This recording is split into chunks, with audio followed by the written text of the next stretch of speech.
Yet another surge of violence in Afghanistan, including suicide bombings by the Taliban and retaliatory airstrikes by US forces, is reminding the world once again of the fact that the Afghan war is far from over. In Afghanistan, a fierce battle is continuing over the control of the strategic city of Ghazni 4 days after the Taliban attacked the city, killing more than 200 people, including over 100 soldiers and police officers. Many residents have fled the city. Ghazni morphed into an urban battlefield last Friday. People were trapped for 5 days in their homes as thousands of Taliban fighters and Afghan soldiers fought in the streets. US helicopters, drones and a B-1 bomber patrolled overhead. In Afghanistan, Taliban fighters overran a military base, killing at least 17 soldiers. They attacked the site in northern Faryab province and claimed dozens of soldiers surrendered. The horrific attack is a clear effort to foment sectarian violence and hold back the Afghan people's hopes for a future of peace and security. It reminds us once again the importance of reaching a peaceful solution to the conflict in Afghanistan. The United States continues to stand with the government of Afghanistan and the people of Afghanistan and will continue to support their efforts to achieve peace and security in their country. Peace and security. For 17 years now, the American people and the people of the world have listened to the US State Department tell us how the American military is working to bring peace and security to Afghanistan.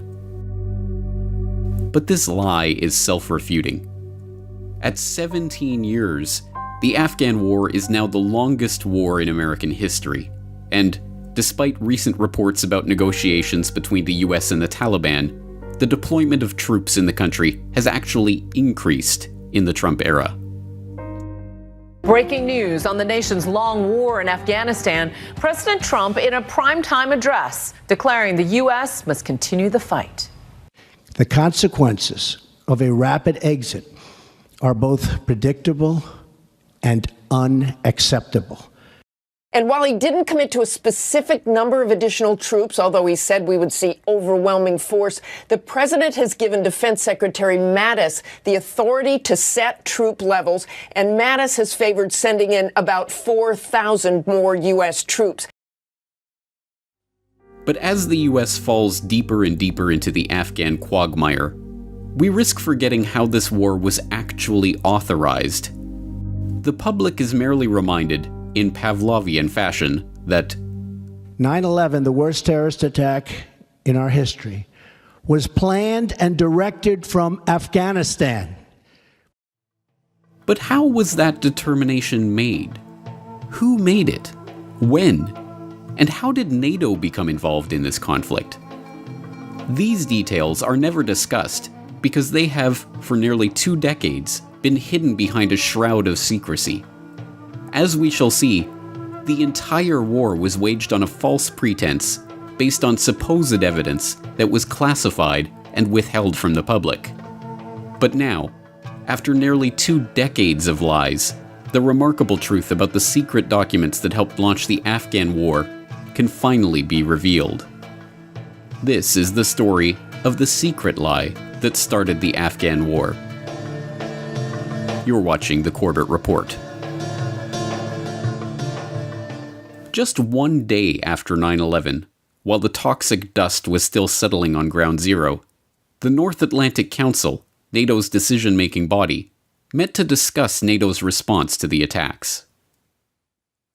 On September the 12th, the North Atlantic Council met again in response to the appalling attacks perpetrated yesterday against the United States of America.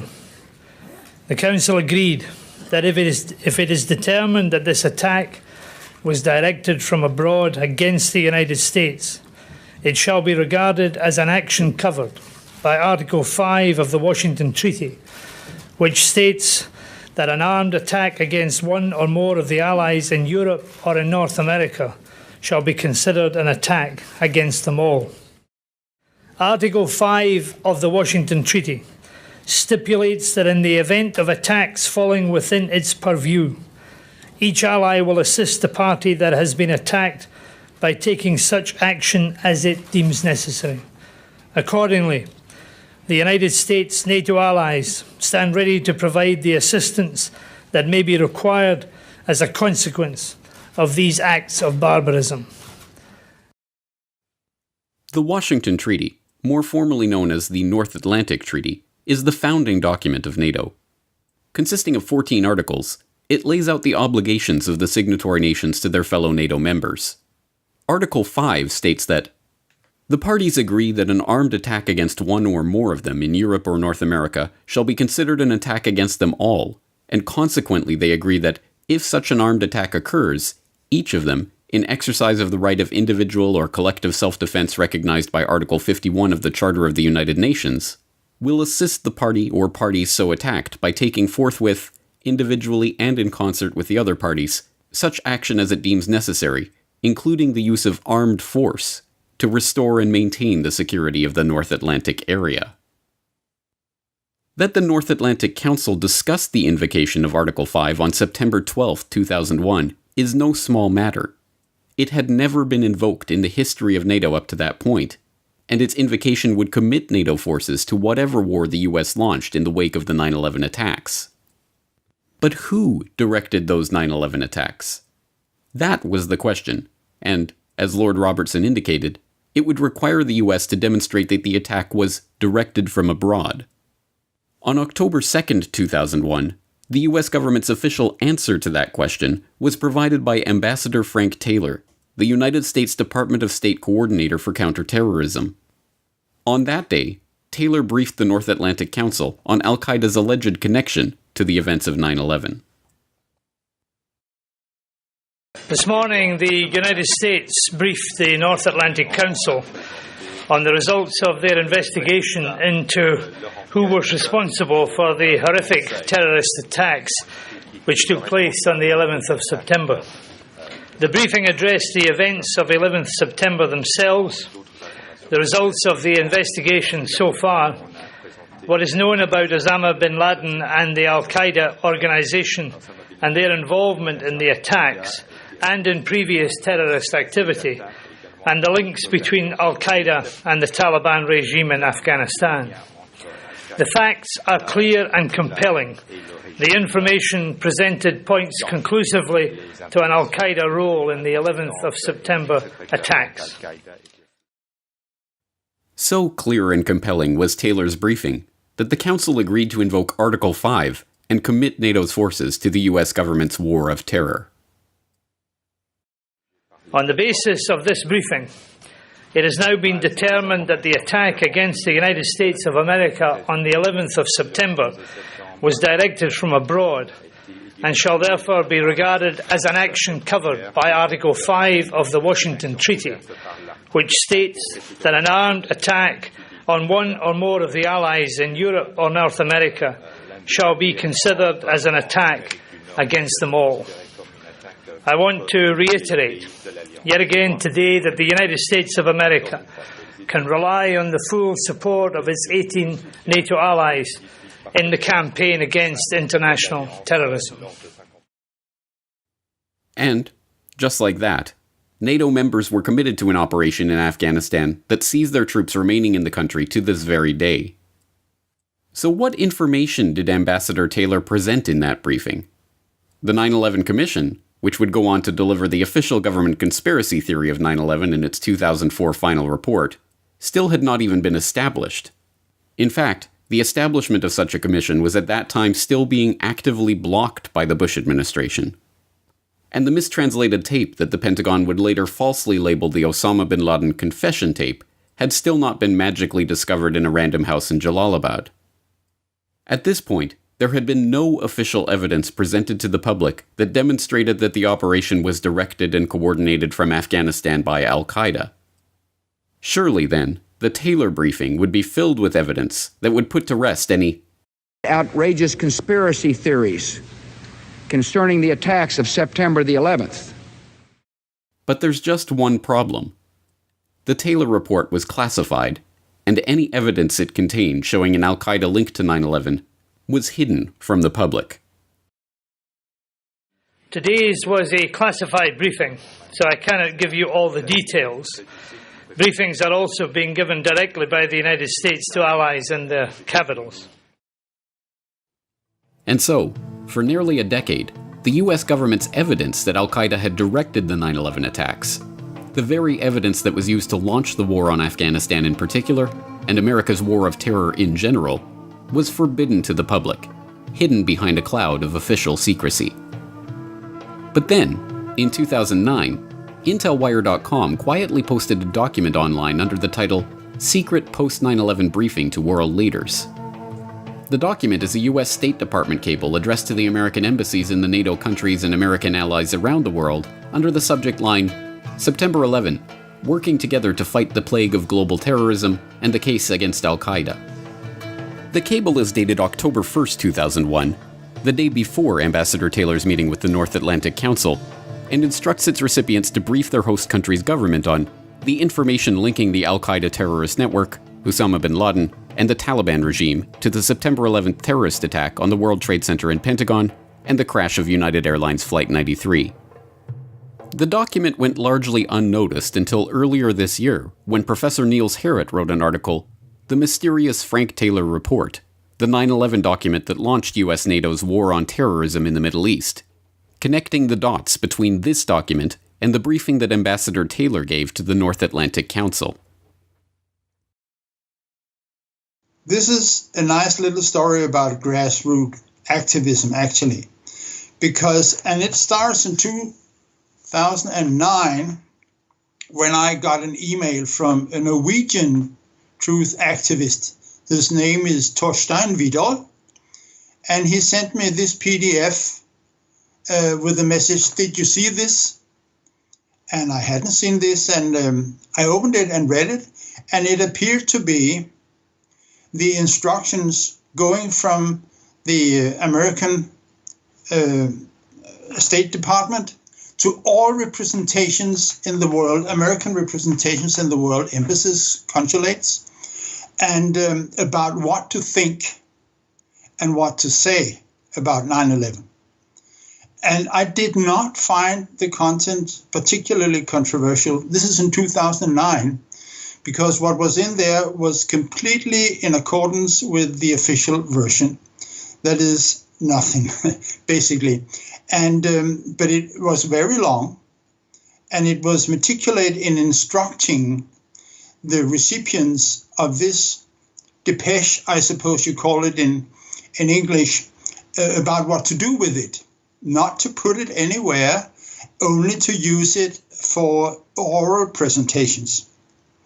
But at that time, I did not realize the importance of this document, because it weren't until 2012, as I recall, that Michel Kusodowski came out with a pivotal paper about what happened in Brussels in the days after 9/11. Still, this document was sitting on my hard drive. But about a year ago, another activist, a brilliant Danish journalist, his name is Tommy Hansen, and he should be mentioned. He's a beacon on our local scene, and unfortunately, he passed away very recently. But I want his name to be mentioned in this connection because when I was talking with Tommy, I said casually that, well, I have the depeche which was sent to the American representations about what to say and what to think about 9/11. And I said, well, I would like to see that. All right. So I went back home and dug it out from my archives. And at that moment, for the first time, I looked at the date. Because according to the email address, it had been sent out on October the 2nd. And the document itself is dated on October the 1st. And then it snapped. That what a coincidence, because this was the same day as when Frank Taylor was giving his presentation in Brussels, and about a day before all the national governments were briefed. So I started to take a closer look, and then some details appeared that was striking. One thing is that Lord Robertson, in his press conference, is reading a section from this document. The facts are clear and compelling. We know that the individuals who carried out these attacks were part of the worldwide terrorist network, Al-Qaeda, headed by Osama bin Laden and his key lieutenants, and protected by the Taliban. There, in Lord Robertson's own mouth, at the press conference announcing the delivery of the Taylor report, are the very words from the document itself. The connection is undeniable. This State Department cable contains the talking points for the briefing that Taylor delivered to the North Atlantic Council. Crucially, if unsurprisingly, the document presents absolutely no proof or evidence establishing a link between Al-Qaeda and 9/11. After spending a full 15 pages talking in generalities about terror, about the US government's officially sanctioned history of Al-Qaeda, and of previous attacks linked to Al-Qaeda and Osama bin Laden, the document finally arrives at Part 3, purporting to demonstrate Al-Qaeda's involvement in the attacks. But Part 3 begins by admitting that the investigation into the attacks is still in the early stage, and that there are still gaps in our knowledge. It then goes on to detail circumstantial evidence that would not even rise to the level of warranting an indictment, let alone a conviction in a court of law. After asserting without evidence that several of the alleged hijackers had been identified as known bin Laden associates, without clarifying the source of that identification, let alone how their identities and status as hijackers had been determined, we are then told that bin Laden and his associates seemed to be anticipating what we could only identify as an important event or activity. Finally, the document talks about how the incident is tactically similar to earlier attacks, because it involved planning and a desire to inflict mass casualties. And that is it. That is the sum total of the evidence that both the document itself and Lord Robertson, evidently reading notes from Taylor's briefing, calls clear and compelling. That this is, in my mind, with no doubt, simply the legal basis for 18 years of perpetual war in the Middle East. This is the basis for NATO's activation of Article 5. And so what is in the document? What is the evidence? What is the evidence which Lord Robertson calls clear and compelling? None. There's absolutely no evidence in that paper. It's free for everyone to see, and I'm sure you'll present it to your audience. All of this is in keeping with what we have long known about the war on Afghanistan. It was not waged in response to the 9/11 attacks, but was in fact prepared well in advance. Al-Qaeda and the events of September 11th were nothing more than a convenient pretense for the US government to justify their illegal invasion and occupation of a key geostrategic landmass in South Asia. In 1997, just 4 years before the NATO invasion, former National Security Advisor Zbigniew Brzezinski wrote that, "For America, the chief geopolitical prize is Eurasia. Now a non-Eurasian power is preeminent in Eurasia, and America's global primacy is directly dependent on how long and how effectively its preponderance on the Eurasian continent is sustained."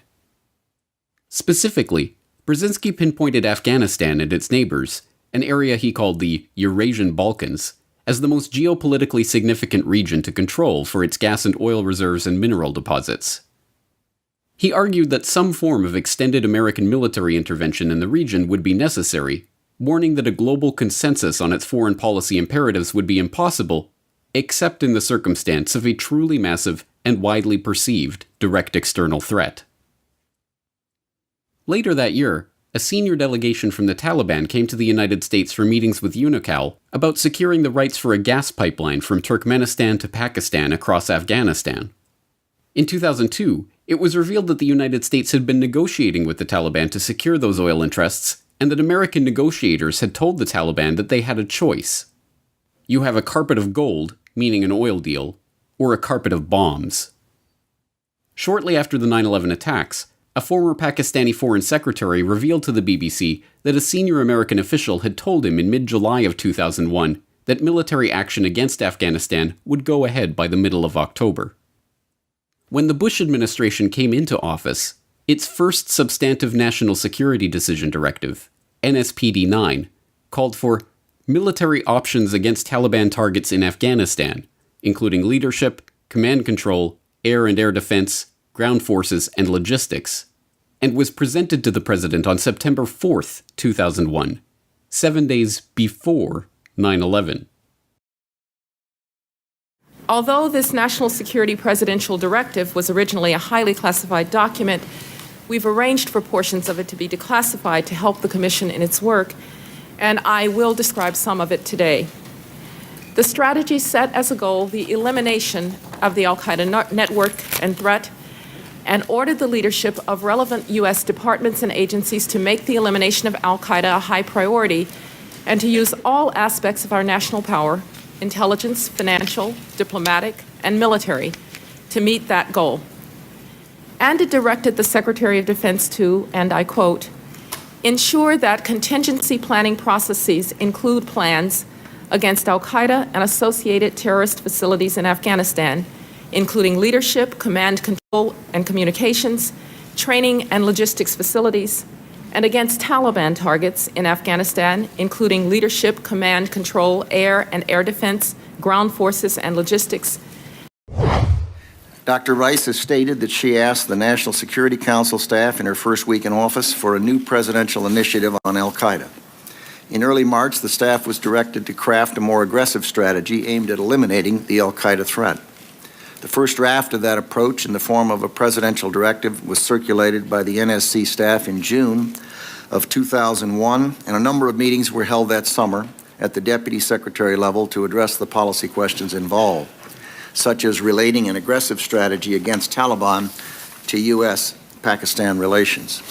By the first week of September, the process had arrived at a strategy that was presented to principals and later became NSPD-9, the President's first major substantive national security decision directive. It was presented for a decision by principals on September 4th, 2001, 7 days before the 11th, and later signed by the President with minor changes and a preamble to reflect the events of September 11th in October. The invasion of Afghanistan was not about al-Qaeda. It was not the response of the US government to the evidence connecting the Taliban to al-Qaeda and al-Qaeda to 9/11 that was missing from Ambassador Taylor's report. It was a geopolitical gambit in search of a justification. And the events of 9/11 were the justification that the US used to sell NATO and the world on the war in Afghanistan. Worse, 9/11 was the excuse for the entire war of terror itself, the complete transformation of the Middle East that is taking place thanks to American military might. The Taylor report was a blank check drawn on the events of that day, a check that is still being cashed. That this is the legal and the moral foundation and political foundation for the launch of the uninterrupted destruction of the Middle East. That's what it is. The 18 years of wars, we have refugees running all over the highways in Europe. Europe is going down for the load of refugees and migrants. And it all started there. It's all emerges from this single document, legally, morally, and politically. That's why this document is important. It is the Achilles heel, like Building 7 is the Achilles heel of the destruction of World Trade Center. So you may be cynical. Okay, then you can be cynical about everything. But if there is any moral left in our Western society, this light should be shined on this document, because this document is the legal, and I say it again, the legal and the moral basis for launching of the NATO wars in the Middle East. And that's something, I think. 17 years of warfare and bloodshed. 17 years of attack and counterattack. 17 years of tears and shattered lives. 17 years of lies. And all of it based on the foundational lie of 9/11 and this virtually unknown document. But now the truth of this deception is in our hands, and it is only by exposing that deception that we can ever hope to derail the wars waged in its name and stop the death and destruction it has wrought.